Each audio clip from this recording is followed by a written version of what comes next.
पहले नींद ना आना या नींद का कम आना बुजुर्गों में एक आम समस्या मानी जाती थी, क्योंकि माना जाता था कि ओल्ड एज होने की वजह से नींद कम आना बहुत ही ज़्यादा स्वाभाविक है।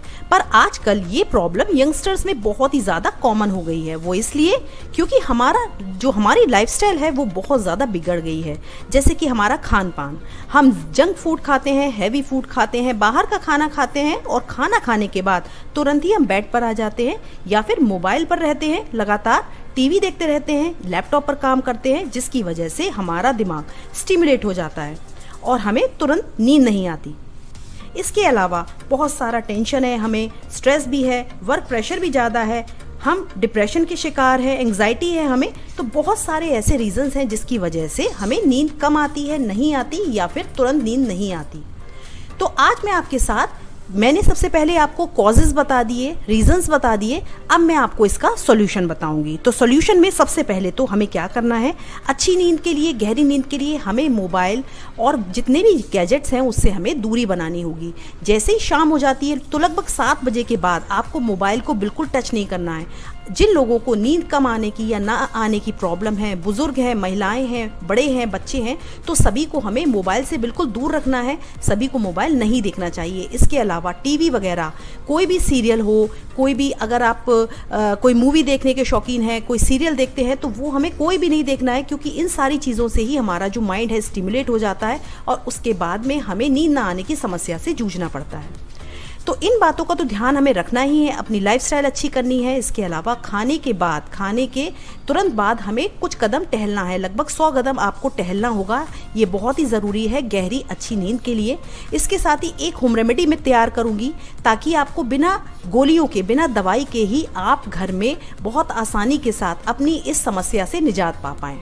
तो पहला इंग्रेडिएंट आप देख लीजिए, आपके सामने है, ये है पफ्ड लोटस सीड्स यानी कि मखाने। ये आपको लेने हैं और यहाँ पर जितने भी इंग्रेडिएंट्स मैं बता रही हूँ बहुत ही आराम से आपको अपने किचन में मिल जाएंगे। इक्वल क्वांटिटीज़ में यानी कि बराबर मात्रा में आपको सारे इंग्रेडिएंट्स को लेना है। जैसे 50 ग्राम के करीब आप ले लीजिए मखाने। इसके साथ ही दूसरा हमारा इंग्रेडिएंट है यहाँ पर पोस्ता दाना, जिसको कि पॉपी सीड्स भी बोलते हैं। ये भी आप लगभग 50 ग्राम के करीब ले सकते हैं। और ये जितने भी इंग्रेडिएंट, जितनी भी सामग्री मैं आपको बता रही हूँ, ये सारी चीज़ें हमारे दिमाग को बहुत ज़्यादा ताकत देती हैं और दिमाग की नसों को बहुत ज़्यादा स्ट्रॉन्ग बनाती हैं, उनको बहुत ज़्यादा ताकत देने में हेल्प करती हैं, जिससे हमें गहरी नींद आती है, अच्छी नींद आती है और हमें दवाइयों की ज़रूरत नहीं पड़ती। अब यहाँ पर हमारा तीसरा इंग्रेडिएंट है सफ़ेद तिल। ये हमको लेना है, ये आप मार्केट से ले लीजिए और इसको आपको अच्छे से साफ़ करके लेना है, क्योंकि जब भी आप सफ़ेद तिल मार्केट से लाते हैं तो बहुत ज़्यादा गंदगी होती है, इसमें गंदे होते हैं, डस्ट होती है, तो इसको धुलकर आपको लेना है। इसको सुखा लीजिए और उसके बाद यूज़ करें।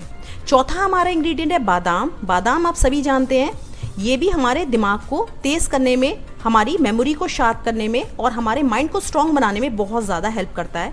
तो ये चारों चीज़ें आपको लेनी है, इक्वल क्वांटिटीज़ में लेनी है। इसके बाद में हम क्या करेंगे, चारों चीज़ों को हमें अच्छे से सुखा लेना है। धूप में थोड़ा सा धूप दिखा दीजिएगा आप, ताकि इनके अंदर मॉइस्चर ना रहे। इसको आप चाहें तो कढ़ाई में, अगर धूप नहीं निकल रही तो कढ़ाई में हल्का सा भून भी सकते हैं। 2 से 3 मिनट बिल्कुल धीमी आंच पर सारी चीज़ों को हल्का सा रोस्ट कर लीजिए, ताकि इनके अंदर से नमी निकल जाए। और उसके बाद में मिक्सी के जार में डालकर बारी बारी से सारी चीज़ों को पीस लीजिए। एक साथ ही पीस सकते हैं, चाहे तो अलग अलग पीस कर भी आप मिला सकते हैं, या फिर आप सारी चीज़ों को एक बार में पीस लीजिए, जिस तरह से मैं कर रही हूँ।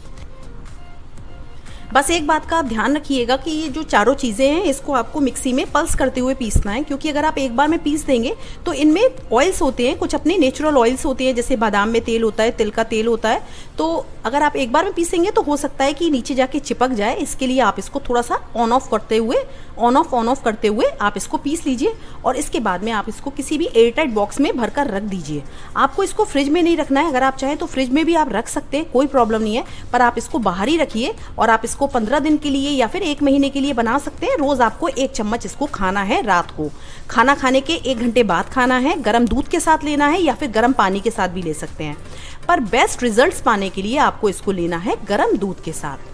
बच्चे कितना लें, बड़े कितना लें, वो भी मैं आपको बताऊंगी। फिलहाल तो देख लीजिए, जैसे गर्म पानी आपने ले लिया है तो आप हल्का गुनगुना या फिर गर्म पानी ले सकते हैं, उसके साथ में 1 चम्मच आप ले लीजिए और या फिर गर्म दूध आप लीजिए। रात को खाना खाने के 1 घंटे बाद आप गरम गरम दूध लें। गरम दूध से क्या होता है कि जो भी आप इंग्रेडिएंट्स लेते हैं वो हमारी बॉडी में बहुत अच्छे से एब्जॉर्ब होते हैं और सारे इंग्रेडिएंट्स बहुत अच्छे से काम करेंगे आपके माइंड के ऊपर।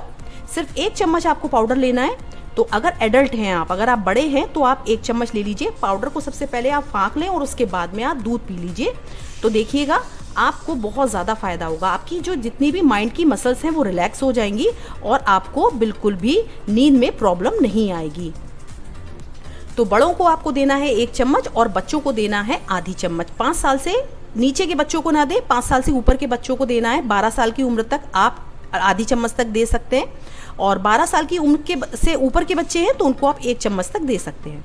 तो इस तरह से आप इस नुस्खे को अपनाइए। रोज़ आपको स्कूल खाना है और उसके बाद में मुझे बताइएगा, 15 दिन के बाद में फीडबैक दीजिएगा कि आपको कितना फ़ायदा हुआ। वैसे शुरुआत के तीसरे दिन में ही आपको इसका रिजल्ट दिखने लगेगा, फ़ायदा समझ में आने लगेगा। तो आप इसको रोज़ लीजिए, आपको दवाइयों की ज़रूरत नहीं पड़ेगी। दवाइयाँ बहुत ज़्यादा नुकसान करती है हमारे लीवर को, हमारी किडनी को, हमारी हेल्थ को। तो फ्रेंड्स, दवाइयों को अवॉइड करें और होम रेमेडीज़ को अपनाएं और अपने जीवन को सफल बनाएं, स्वस्थ बनाएं। तो स्वस्थ रहिए, मस्त रहिए और मेरे चैनल को इसी तरह से देखते रहिए। Thank you so much for watching. Bye.